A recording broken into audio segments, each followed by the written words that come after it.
Hey there, and welcome back to the Dr. Theresa Nicassio Show. This is a place of inspiration, education, and hope for a kinder, healthier, and more sustainable world.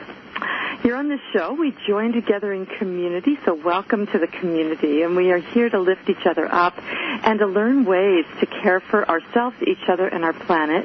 And we're very blessed to have amazing guests come on the show that you're going to love, love, love. And today's no exception. We have three incredible change makers, world movers who are on the show today. We're going to really enjoy very different perspectives. I want to thank you, though. I want to take a moment to thank all of you who have made donations, and to those of you who have contributed to the vision of this show in your many different special ways. Your contributions really make a difference. You make this happen. I love all of you. I love that we can do this.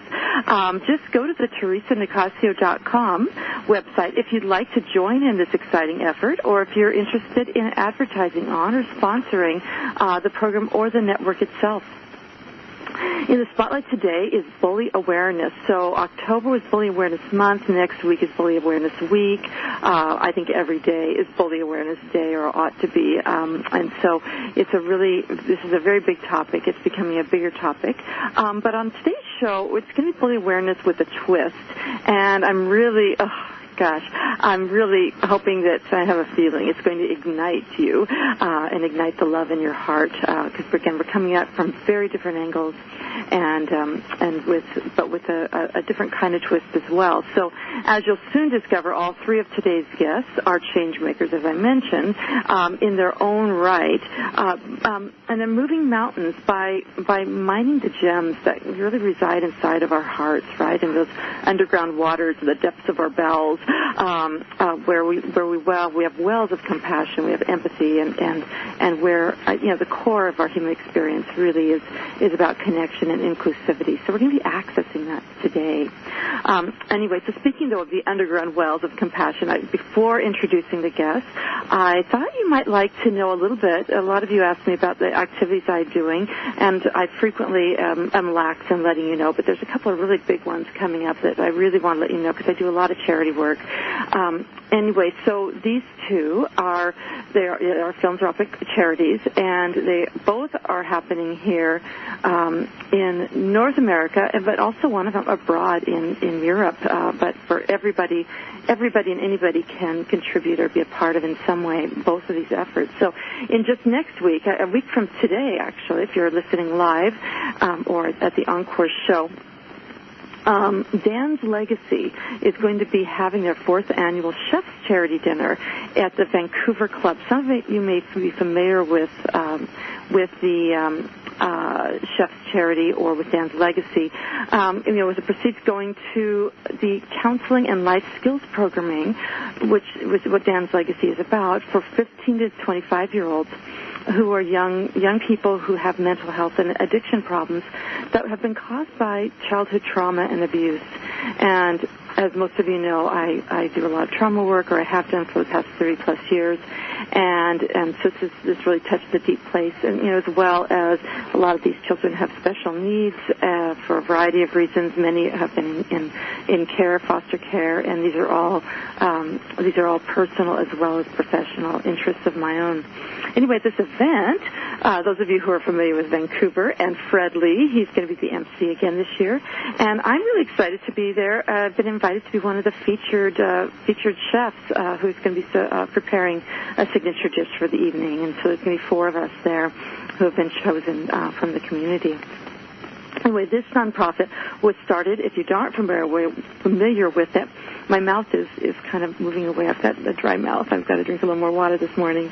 But it was started by the parents of a boy who, when he was 17, was tragically sexually assaulted for 6 weeks straight while aboard a fishing boat, and the captain of the boat was sexually assaulting him.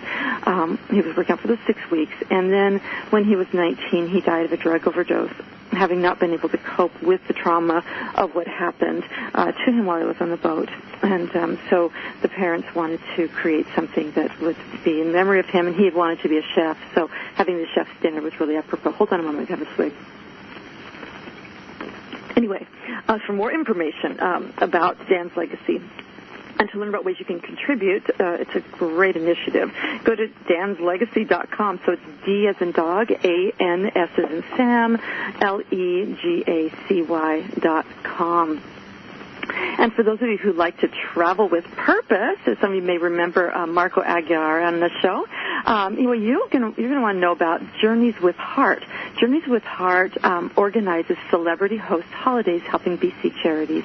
Anyway, I'd love for you to join me and meet. I'd love to meet you in person. There's so many of you I meet online and emails and so forth, and it'd be so fantastic to have some time with you if you decide to join me, if you're able, when I'm going to be hosting the river cruise on the Rhine from Frankfurt to Amsterdam, maybe a little before, maybe a little after. It might be extended. And anyway, this particular benefit, this particular charity benefit is going to be the proceeds will go to the Hope Foundation's Adult ADHD Clinic at Lionsgate Hospital. So there's a lot around ADHD, but what oftentimes happens is when someone grows up and they're adults, so there's not as much care out there. So this is a really forward-thinking organization, and I really like the people who are involved. But anyway, on this trip, it's not just any kind of cruise, but we're going to have the chance to choose our outings, whether you want to get some fresh air and exercise and discover some of the lesser-known treasures, going canoeing or hiking. Those are going to be options, as well as the regular traditional sites of the region. So it's a brand-new a cruise program that they just started this year through Avalon Waterways. So book if you can now. There is only limited space. It's not it's a river cruise. It's not one of those massive cruise boats. But especially now, if you can, because now through the end of November, it's part of why I wanted to mention it. November 30th, Avalon Waterways is very generously offering a crazy wicked deal. I think it ends up being like $1,400 or $1,500 discount when you put it all together, Canadian, and it's only like $3,000 Canadian for the whole trip, which is outrageous. It's normally like $4,500 or something like that. But anyway, it's a really special trip, and grab it while you can if you'd like to do this and have it benefit some great organizations.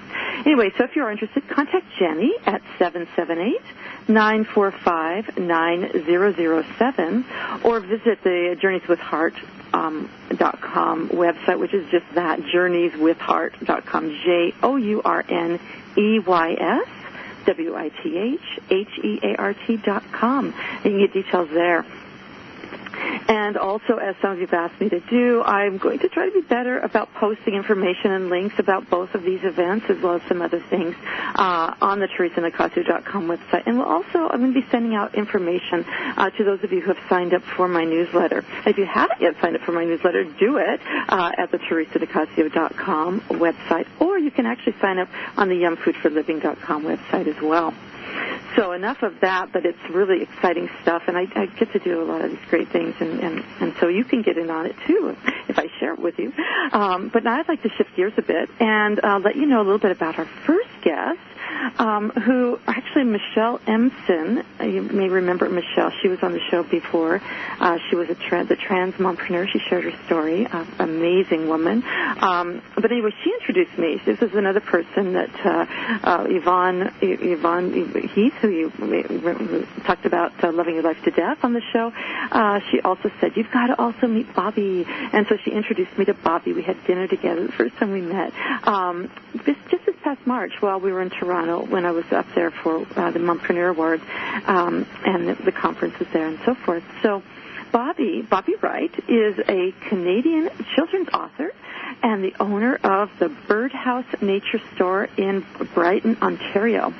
Anyway, her daughter was an inspiration to her, and it's actually why she became, I think, we're going to hear more about it, a children's author. And her children, the inspiration to write and release her book, this is her first book, it's called The Princess and the Whale. And it came through, and she's going to tell us more about her story, but it's when she witnessed her daughter being bullied at school, or bullied with her kid, with other kids when she was young. That experience is actually what inspired inspired Bobbi to write this book, and she's going to tell us this touching story and how it also so it's not just about how it affected her daughter, but it also affected her. And so it taught Bobbi as well how different things, and especially about how a moment of bravery can change everything. So, Bobbi, welcome to the show. It's so great to have you join us today. Well, thank you so much for having me. So can we go back in time, Bobbi? You know, when you and I first met and we started talking, I was talking about Yum and how, it's a cookbook, but it's really about anti-bullying too, blah, blah, blah. You're like, I actually have a daughter who was bullied, and I've written a book about it. Can you share a little bit about what happened for your daughter, and give us a backstory about what happened with your daughter and you, and maybe how this book evolved? Yes, well, she was, my daughter Hannah, she was 7 years old at the time, and she was a very lively, giggly, gregarious little girl. And I used to call her my hippy-dippy kid because she was the one that would often be easily distracted by a falling dust mote or a leaf falling out of the tree. Aww. And it was due to this behavior that she inadvertently one day caused her class to miss out on a privilege. She dawdled coming in from recess, and the class lost some sort of a privilege, and one of the boys in her class was particularly upset about this and threatened to kill her. And this was right at the start. This is, 13, 14 years ago now, and it was really at the start of when the schools were really starting to clamp down on bullying, and they were going to a zero tolerance policy with bullying. And so there was a lot of hype in the schools at the time about it. And I'm not sure how much that impacted her as well when it happened. But she came home that day and was completely quiet, didn't want to talk to me, said she wasn't feeling well, went to bed early without her supper, and, woke up the next morning, still didn't want to eat breakfast, but was fully prepared to go to school.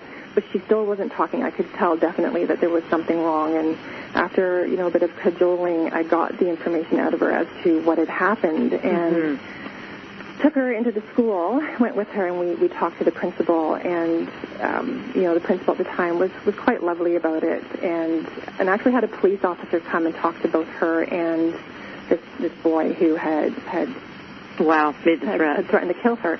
Yeah. So, and it was astonishing to me that she was actually convinced that she was prepared to go to school and be killed at the time.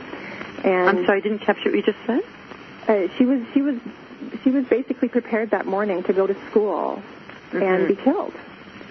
It totally changed her. Oh, she was terrified. Yeah, she was absolutely terrified, but prepared to go through with the day. So, it was handled, I think, fairly well at the school level at the time for the beginnings of what was that zero tolerance policy. But it still very drastically changed her, and she still became very withdrawn, and she wasn't as giggly, and she wasn't as lively as she was before. So I was really looking for a way to help her reconnect to who she was prior to this incident. It's almost like it broke her spirit. It really did, and it was so difficult for me as her mom to watch her behavior change so drastically. She didn't want to play with the kids at school as much. She wasn't talking as much about friends or anything. She just became very withdrawn.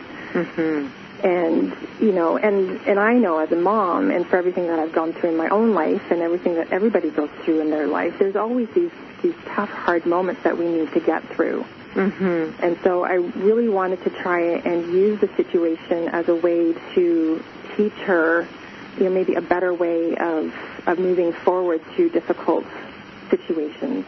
So the story, The Princess and the Whale, was born. And I wrote. How was that born? Can you talk a little bit? Because you shared a little story with me. I think at the beach or something. I wrote it. It was written, like I said, 13 years ago, and I was just.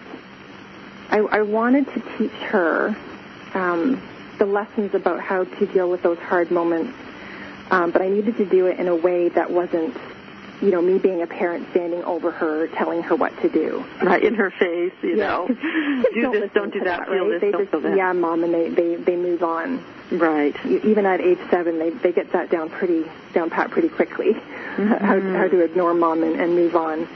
So, I sat and pondered, kind of the lessons that I wanted to share, and somehow this story of the princess and the whale came to me. And it's a story about Princess Hannah. I named the princess after her, of course, because I wouldn't have gotten away without doing that. Right. And it's a story about how she gets lost. She's in a boat, and she falls asleep and floats away from home. So she's lost, she's afraid, and she's lonely. Doesn't know where to turn. There's nobody to turn to. And that's how kids who are bullied often feel. They feel afraid. They feel ashamed. They feel all alone in the world, even though they may be surrounded by people. Right. And so Princess Hannah ends up landing on an island, and there's 4 characters that come to her aid. And I wanted those characters to kind of represent those voices that we all get in our heads at one point in life or another, through those hard moments where we think that we are too big, or we're too small, or we're not enough, or we're too much. Those things that keep us quiet. And prevent us from standing up for either ourselves or for someone else. So, she goes through a series of interactions with these characters, and the 4th character, the whale, precipitates this moment in her where she suddenly realizes that she needs to choose a different way of dealing, and she chooses to be brave in that moment. And when that happens, when she chooses to brave, the universe kind of rises up to meet her in that moment, and the whale helps to get her home. So, there's multiple layers of lessons in this story. And the whale is, I refer to it as the someone at the end of the book. We all have that someone. Some people think the book is very spiritual, and it's God or the universe, but it could really be anybody. It could be a teacher, or a police officer, or a parent, or some family member or friend. There's always somebody there for these kids if they just choose to speak up and be brave. Yeah. We know it's interesting you mentioned this. So just yesterday, last 2 days, I was at a conference I love. So many of you listening may know Sue Johnson, Dr. Sue Johnson. She's probably the leading couples therapist and researcher in the world. Her and Dr. John Gottman, they have very different approaches, but hers is very attachment focused. And I've seen her. I've been to other trainings she's done. I love this woman. So she started something called emotion-focused therapy, or EFT, and it's just changing people's lives. But this is really consistent with my experience, because I do attachment. My work is very attachment-based as well.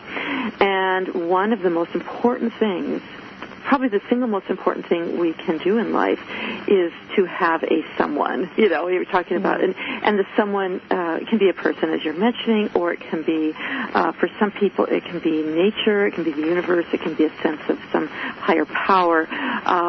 But without that sense of someone who you can count on, you're lost. And but when you're talking about your story, and it's kind of interesting that it's in the water as well, Sue Johnson was talking about how her dad was such a great teacher, because she was very brave and came across the waters from the UK from the UK to North America, and she just decided she wanted to do that. And her father was a sailor, and he said, "Well, sweetheart, when you have rough waters, when the going is rough, wherever you are, it doesn't matter where you are, just plant your feet, get stable, look at the horizon, and remember me, and you'll be okay." That's beautiful. And it's really kind of the same message, and we've gotten lost in our society, and that's a whole other conversation. In fact, Sue is probably going to be on the show in just a few months. I talked with her, so she's going to be a guest talking about love and the science of love and relationships, because a lot of people are not aware that really the single most important thing we can do in life is be connected to at least someone of some sort, and without that, we are lost. And it is hard to find our grounding. And as a therapist and all the research in psychotherapy around like suicidality, the single most important thing as a therapist is to be that someone and to access them to that someone. So time flies, Bobbi. Yes. But how perfect! We're going to have to leave. But real quick, I just want to say everything about Bobbi is on the website, the Theresa Nicassio website, but also Ute.com website. But you also have a website. Can you just share with the listeners what your website is? Yes, it's bluewhalemoonpublishing.com. Moonpublishing.com, and it's right on if you go to theresanicassio.com website and you click on the today's show piece, it will link you right to the page where you can read a whole profile about this beautiful, wonderful woman, and go to her site, get her book, and not just if you're as a kid, but I think for all of us, remembering who we are and stepping up in the moment of bravery is really important. So, Bobbi, we're going to have to shift gears because we need to go to a break. And thank you for joining us today. Thank you so much for having me. Absolutely. So when we return, listeners, people, we're going to have Jodi Dirksen joining us, and she's going to talk about her innovative approach to bully prevention. That is not only providing it in the school system, but she's also in the business sector as well. Really a unique twist. Be prepared to be surprised. And don't go away. We'll be right back.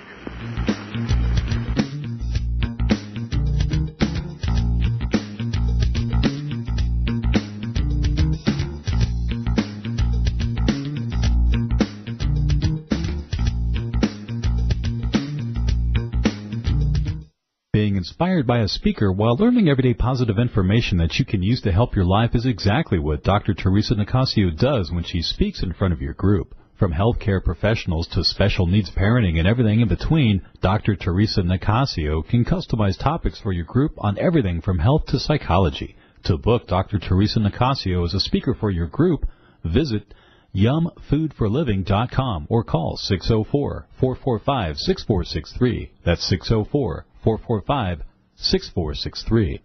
For all your live or pre-recorded webcasting needs, come to earthchannel.com. Get your web-based message out to a select group or the whole world. It's easy. A pioneer in webcasting, earthchannel.com provides the best products and services to big corporations and government users. And now this same technology is available to you. They have the best Earthcast encoders, servers, and products to meet your technical needs. But wait, don't want to mess with technical stress? No problem. They'll do it for you. EarthChannel.com is your answer. You can use webcasting for lots of things like advertising, marketing, customer support, training, and don't forget web radio and TV. In fact, you're listening to a live Earthcast right now. So come to EarthChannel.com. Actualize your audio or video webcasting needs today. You can't beat the friendly service or the price. Call earthchannel.com at 1-800-849-8978. That's 1-800-849-8978. You're listening to HealthyLife.net, the radio network that brings positive talk with positive change to make your world a little better.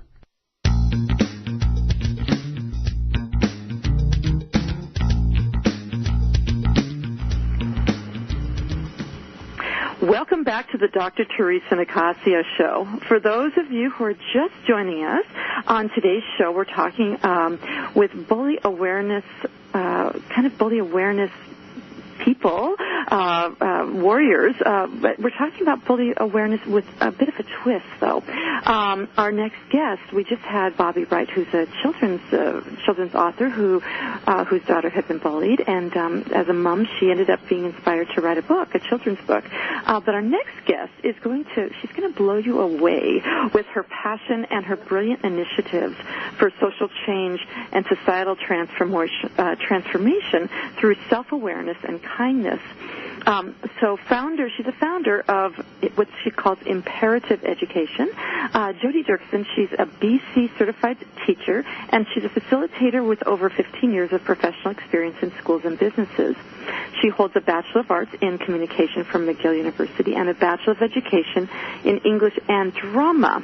And if that's not enough, she's also got a Master of Education in Curriculum and Instruction Planning from right here in our town, UBC, University of British Columbia. Throughout her career, Jodi has been transforming both kids and adults, how they think about bullying, discrimination, and racism. And she helps to raise awareness and also compassionately helps adults take accountability to either be a part of perpetuating a culture of intolerance and emotional cruelty, or instead intentionally choose to take part in co-creating healthier relationships, meaningful living, and positive societal change through increased self-awareness, empathic and cultural sensitivity, and personal empowerment and growth. Now, I realize that was a mouthful, and I'm telling you, Jodi is too. She is a heart full of incredible goodness. So I could really go on and on about Jodi. I had to try to figure out what I wanted to focus on because there's so much I could say. She's amazing. She's fierce, and she's a gentle warrior with the biggest heart you'll ever find. And she really fights for the most marginalized in society. But she does it in a really loving way by inviting you to learn more about yourself and go to those wells I mentioned at the beginning of the show that you have, deep within you of compassion and empathy. So thank you so much. And again, if you want to learn more about her, go to TheresaNicassio.com website. Jodi, thank you for joining us today.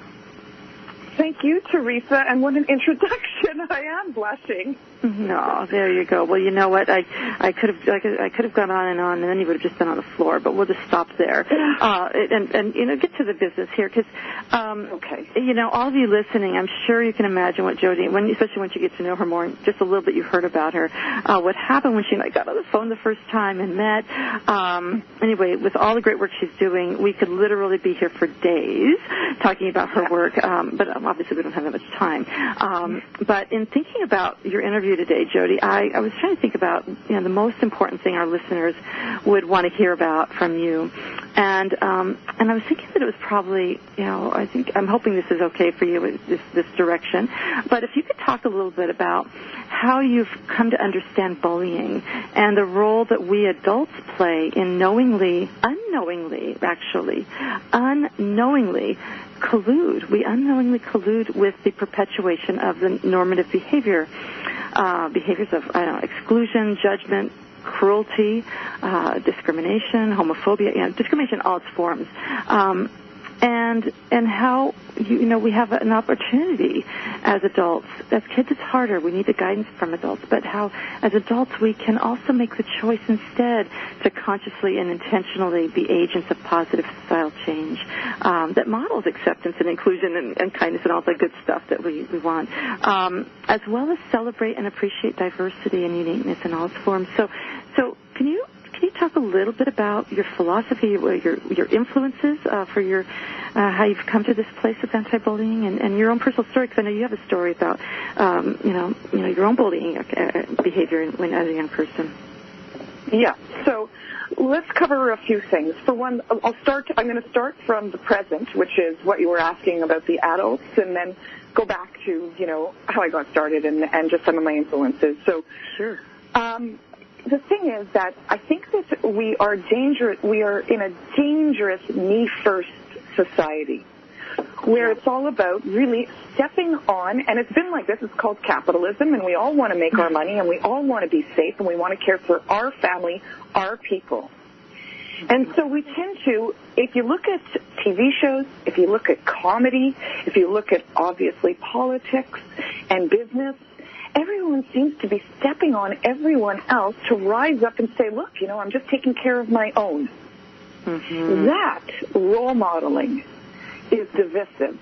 That says I am more important than my neighbor and than the person who's struggling, the refugee in the third world country. Mm-hmm. That is not serving us at all, and it's the worst role modeling we could possibly have. And I find it within myself. And the funny thing is, Theresa, that while I teach this stuff and while I work with people from all walks of life, mm-hmm. I'm practicing it myself. I notice it in myself. When I drive, I go, you have to now turn left here. I'm behind the person, and I'm like, but I want to go straight. Now you've stopped me for 30 seconds, and immediately I think, Jodi, me first. What's that? Mm-hmm. So then I relax. So I'm almost to a fault, consciously watching my own take on how I'm viewing everyone around me. Sometimes there'll be a waitress, and I was a waitress for 10 years, so I should be really kind to waitresses. I am, but once in a while, I'm like dismissive a little, and I'm like, Jodi, what did you just do? So I'm not coming from a perfect place, and I think that's why I really reach people. I reach kids, I reach adults, because I don't go, I'm the kindest and the best at this. All I'm saying is I didn't come out of the womb this way. I'm learning how to be this way, and I'm helping others learn how to be this way. Yeah. Because when we start to see that everyone wants what they want for themselves and that we all really inherently want the same thing, which is health and happiness, then maybe we can stop being so damn selfish. Yeah. Yeah. You know? So huge, and you know, it's a daily practice, right? We can become cranky pants at the drop of a hat and get really selfish, and it's about me and what I want and how I feel. And so then when you look at that, and then when you look at a kid in a playground, somebody else being treated badly, and everyone laughing, and all you're thinking of is, it's not me. Thank God it's not me. Right. Look at what that is. When parents of kids who bully never call me, by the way. It's always the bullied who call me. They want support. The parents of the bully, kind of a little proud. They're going, thank God it's not the other way around and my kid's not being bullied. Yeah, and that's a big problem. It is. It's so large. And then there's, and my friends, I'm constantly checking in with them and helping them, right? In them going, they'll be speaking in front of their kids and going, well, look at her and look what she did. And, she's a little bee, and it's like, don't talk like that about the other kids to your kid. Look for the good. Let's start to seek the good in others. Let's stop searching for the bad to lift ourselves up. It's illusory. It doesn't work. Right, exactly. So this is, the lenses we wear and how we choose to see people. I think this is a great place. We're going to pause here because we do have to go to another break already. Folks, we're going to have Jodi come back to talk a little bit more about this, and we can go a little bit deeper with regard to the implications and so forth. So don't go away. We're going to be hearing more about Jodi's vision and the strategies for more strategies about creating a bully-free society, bully-free world, when we come back after the break.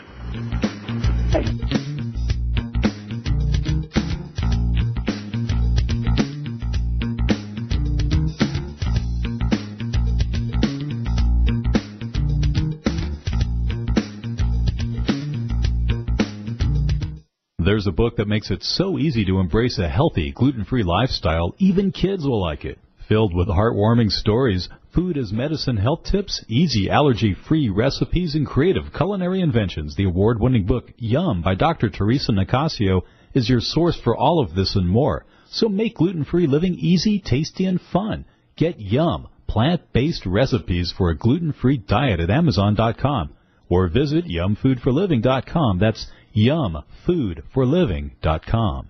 What does HealthyLife.net and Amazon.com have in common? Well, they're both available on the Internet. They both give great value. But most important, most of our positive program hosts and guests are accomplished authors, and their books are available from, you got it, Amazon.com. Now, it even gets better than that, because when you're listening on air to a HealthyLife.net host or guest, you can go directly to Amazon.com, and you can order your book while you're still listening to your favorite HealthyLife.net program. So when you hear an author you like, go to the homepage of HealthyLife.net and click on Amazon.com. When you have a food allergy or dietary limitation, Dr. Theresa Nicassio knows it's hard to give up the foods you love, so she decided to put on her chef hat and give you affordable, personalized culinary consultations that will light up your taste buds. You'll explore substitute ingredients so you can enjoy your favorite foods again. She'll even help you make food preparation easy and guide you on your path to healthy living. And to get started, all you have to do is call 604-445-6463. That's 604-445-6463. HealthyLife.net, the positive radio network.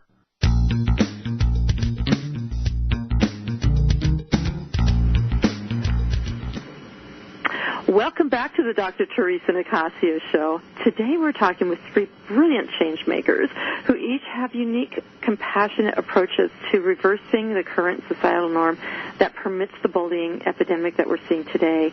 So we've been talking here with Imperative Education founder Jodi Dirksen about how we can either choose to mindlessly contribute to the bullying culture, or we can actively choose to live with greater consciousness and take actions to transform not only ourselves, but everyone else whose lives we touch with acceptance, inclusivity, and kindness.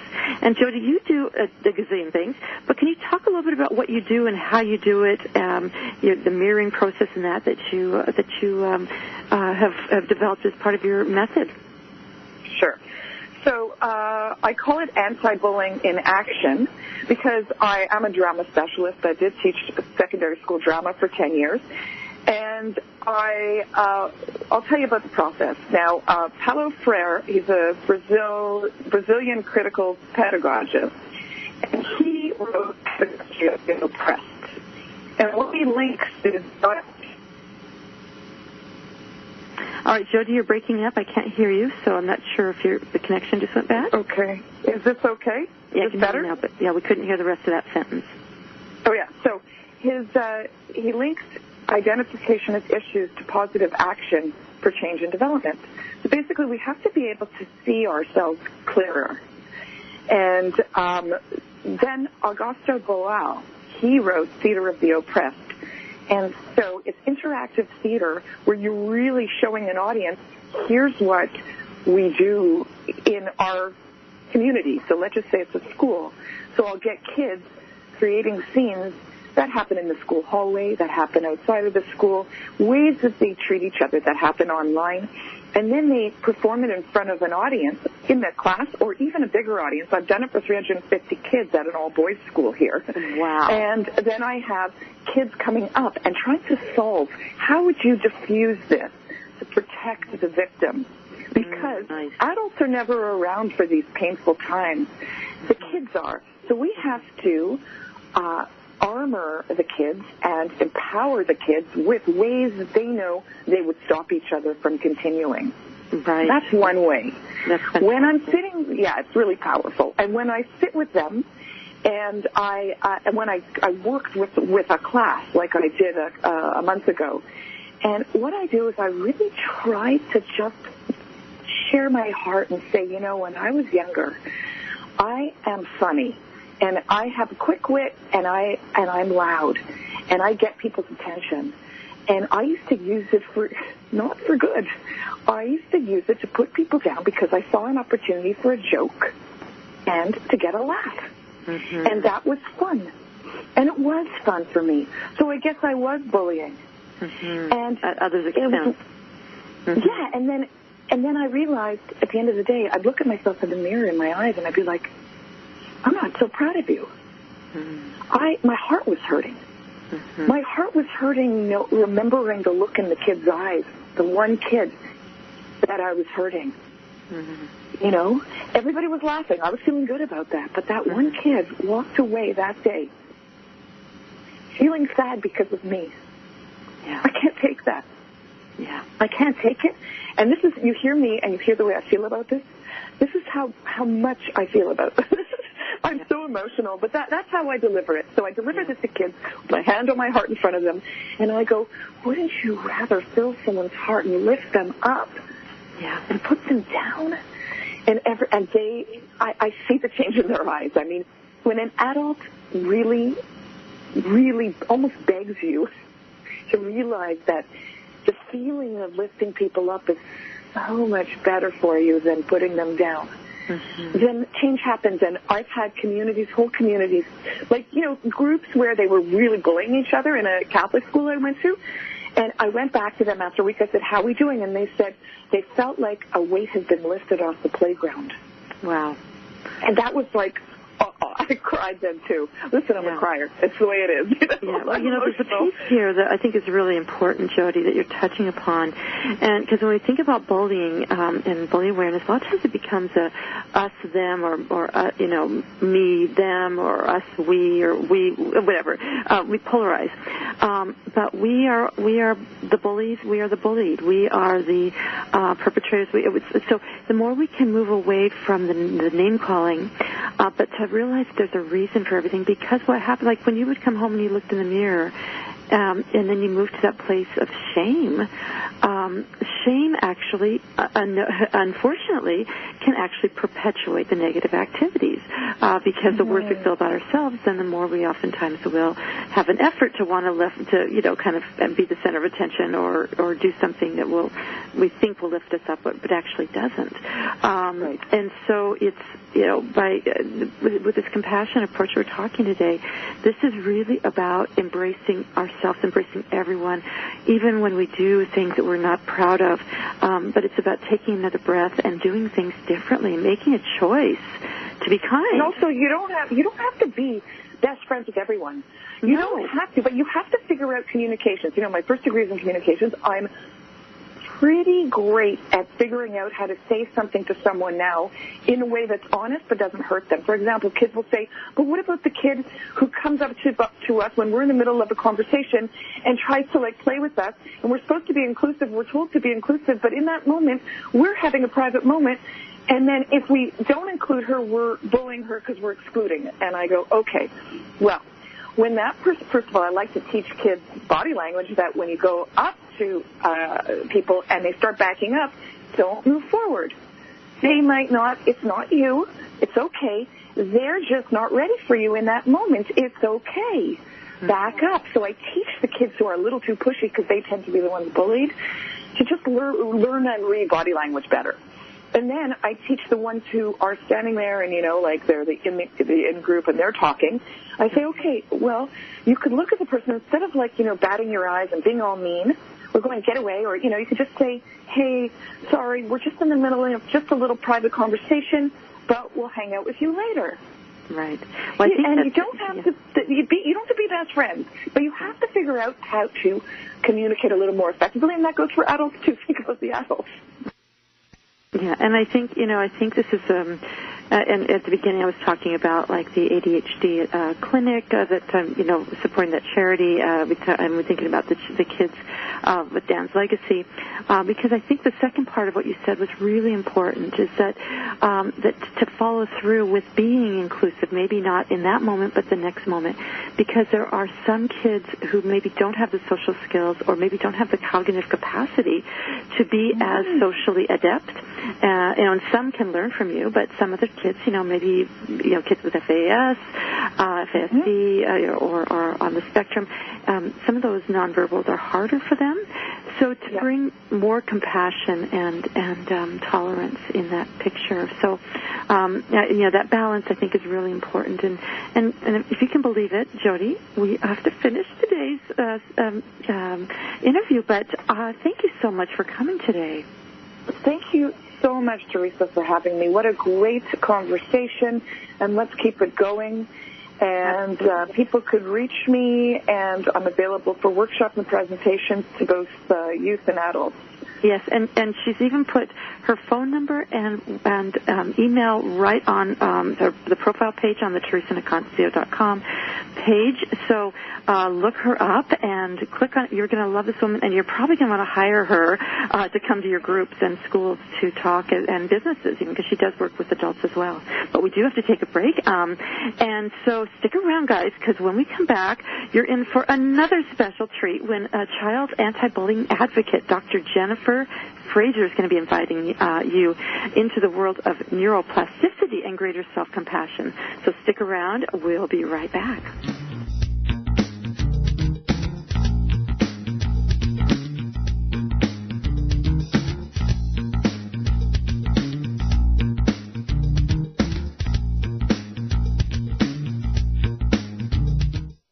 Being inspired by a speaker while learning everyday positive information that you can use to help your life is exactly what Dr. Theresa Nicassio does when she speaks in front of your group. From healthcare professionals to special needs parenting and everything in between, Dr. Theresa Nicassio can customize topics for your group on everything from health to psychology. To book Dr. Theresa Nicassio as a speaker for your group, visit yumfoodforliving.com or call 604-445-6463. That's 604-445-6463.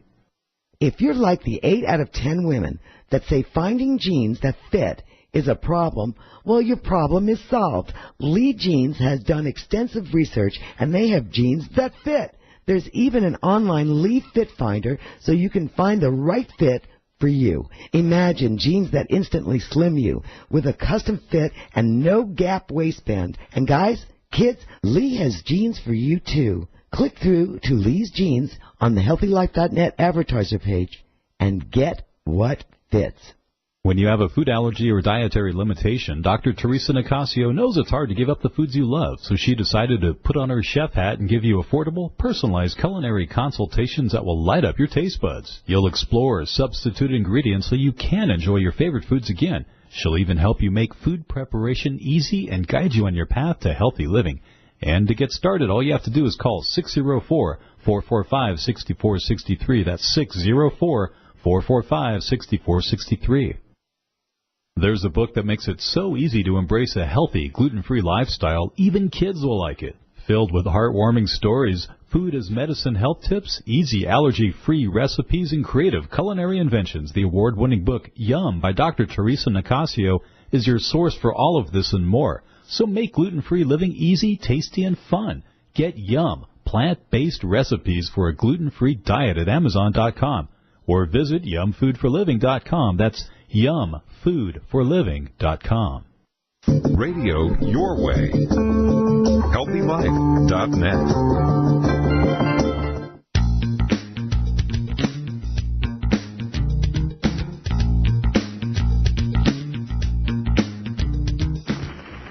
Welcome back. You're listening to the Dr. Theresa Nicassio Show, where we celebrate life, love, and kindness while addressing the real challenges that are a natural part of living.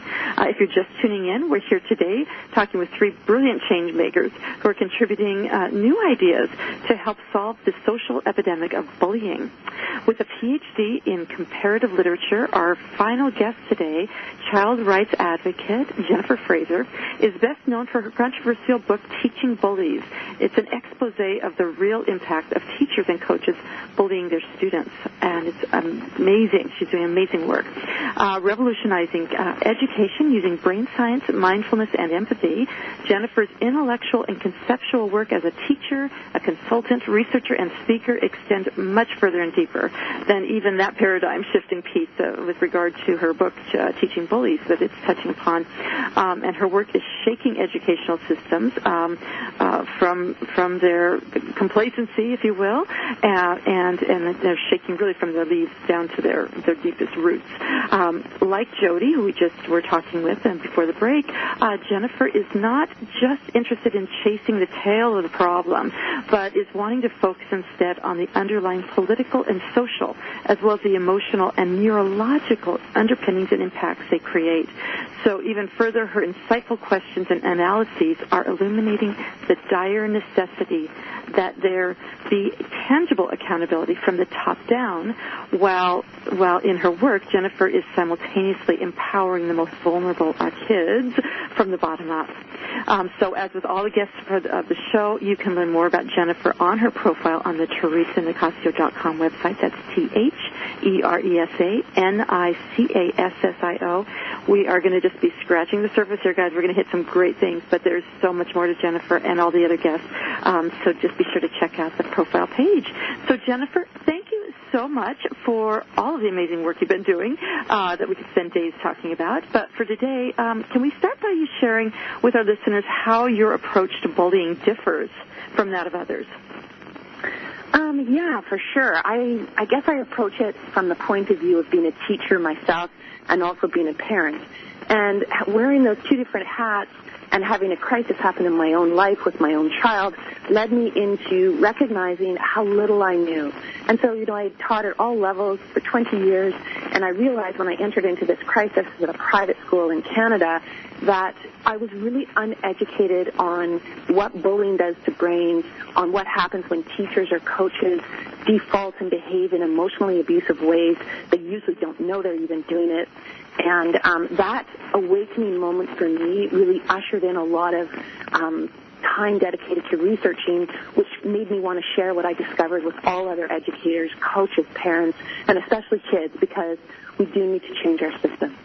Mm-hmm, mm-hmm. So with this, I know that self-compassion is a key that you talk about. Can you share a little bit about how you see that as, transforming our bullying culture, or how it can into a more empathic one? Yes, exactly. I think that the best analogy that helps people understand really quickly is to think about smoking. So back in the day when I was growing up, smoking was normalized, and we all, people smoked. Our parents smoked, teachers smoked, we smoked on planes, we smoked in clubs. And everybody thought it was fine. Then technology, X-ray machines showed us that actually it caused cancer in lungs, and it destroyed people, and it killed them. And I think that we have to start understanding that bullying behaviors from adults to children are comparable to smoking. We've normalized it in our culture, and this is where the self-compassion piece is important. Nobody can blame themselves, and nobody deserves shame for what they have done. We have all been in a system where we thought it was normal. So just like you shouldn't blame yourself or shame yourself if you were a smoker and you grew up in a smoking culture, same thing with bullying. But what we have to do now, self-compassion-wise, is allow ourselves, forgive ourselves, say that it's okay, but we need to self-identify the behaviors, separate them up from who we are, and make a very intense commitment as adults to not perpetuating the system with the next generation of children, because we have technology, neuroscientific technology like MRI scans and fMRI, that show us that bullying actually doesn't make kids stronger. It really damages their brains. Yeah. And the old coaches saying, "Oh, you got to tough them up," and so, don't be a wuss, and all these, really, and worse, as you wrote about a lot and talk about. And that the old saying was, that'll grow hair for people, right? That'll make them tough, and that'll make them more, better athletes and so forth. And what they are discovering with the brain is that it harms, and and when we have these emotional hurts, they actually are triggered in the same parts of the brain as physical hurts. Which I don't know if you want to talk about that or anything else around the brain science, because there's so much to talk about, I realize. Well, the neuroscience is very important. I think it's the one key piece where every single educator, anyone who's frontline with children, needs to learn about instantly. And it's not rocket science, it's neuroscience. It's easily understood. There is enough research out there right now from highly reputable, very rigorous studies that show us that when you humiliate a child, when you push a child to play through an injury, when you shame a child, when you ignore a child, you give them a silent treatment, you act as if they are worthless, and you use put-downs, humiliation, etc. All of these things, they don't actually make children better athletes. They are extremely dangerous. What they do is cause a lot of health and bodily illnesses in midlife. So the most important study, as you would know, is the Adverse Childhood Experiences Study. And the ACEs study shows us that there is a direct correlation between emotional abuse in childhood, as well as other adversarial situations, and midlife chronic health issues of a very serious nature. We can change all of that. We have a health crisis right now. One of the best ways we can change that is helping our kids be confident and happy and compassionate. Right. So as people, you're thinking about listening to this show and about bully awareness, usually people think about bullying as just between kids on a playground. But it happens in every level. It happens in the workplace. It happens between parents and children, or adults and children, and people who are in authority positions of power. And it takes so many forms. And what I love what you're talking about is not only that piece, Jennifer, but then also how there's the long-term effects, which as a therapist over, I've worked with adults, seeing over the years the long-term effects on the soul and on relationships is massive. And as you're talking about, also now we're discovering it on health as well. So if you were to have like one takeaway from today, for our listeners, what would that be? You'd like people to walk away with today, Jennifer?